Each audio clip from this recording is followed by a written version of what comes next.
Najťažšie sa vyslovujú slová rozlúčky o tom, kto vám bol blízky. Dnes sa žiaľ lúčime s našim dlhoročným kolegom Tonkom Adamčíkom. Správa o jeho odchode nás zasiahla napoludne a doteraz jej nemôžeme uveriť.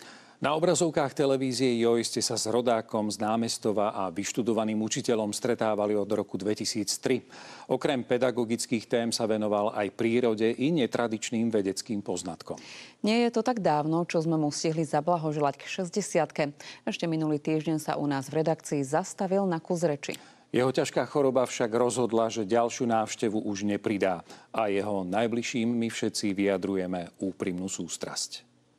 Ak nechcete, aby bol váš úsmev na fotke strojený a preafektovaný, nepoužívajte slovíčka cheese alebo sír. Že zo salsarosu sa stáva hiphoper. Tony, bol si človek s väčšiným optimizmom a budeš tu chýbať. Ak je kilogram ťažší, potom aj činky musia byť ťažšie, čiže zdvíhate oveľa viac a ste oveľa väčším silákom, než si myslíte. Prehltnúť za hrst takýchto zrejme výživných červíkov? Neviem ako vy, ale mňa takáto predstava vôbec neláka. Jedna zo špecifických tvári spravodajstva. Vždy som pozeral z čoho, čo dokáže vyrobiť. Mala som rada jeho reportáže. Vždy boli poctivo odmákané s precíznou znalosťou problematiky a nechýbal im sprit. Robili sme spolu množstvo vesmírnych rozhovorov a po nich vždy dlho debatovali o školstve. Ďakujem za všetko. Takto vyzerá prvý umelý mozog na Slovensku a nie hociaky. Dokázal riešiť sústavy diferenciálnych rovníc. V dnešných časoch sa však svoj sen o zlatej hrude rozhodla naplniť už druhá súkromná spoločnosť. Tonko bol náš veľmi obľúbený kolega. My sme ho volali americké veci zistili, že ide dole americké veci zistili.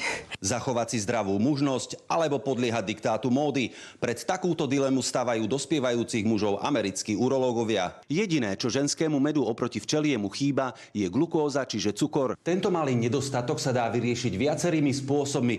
Napríklad buchtu jednoducho pocukrovať. Strašne ma bavili s Tonkom polnočné rozhovory v redakcii. A to, aký bol, o tom asi hovorí to, že ma rozplakal až dnes.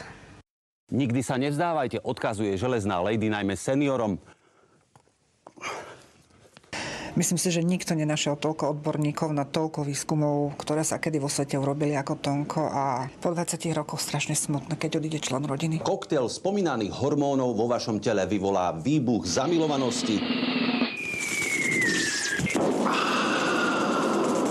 Tonko mňa osobne naučil, ako sa dá s gráciou bojovať s každou jednou chorobou a s každou jednou zlobou. To, o čom bola táto reportáž v reáli, trvá okamih. Iba nám to môže pripadať ako večnosť.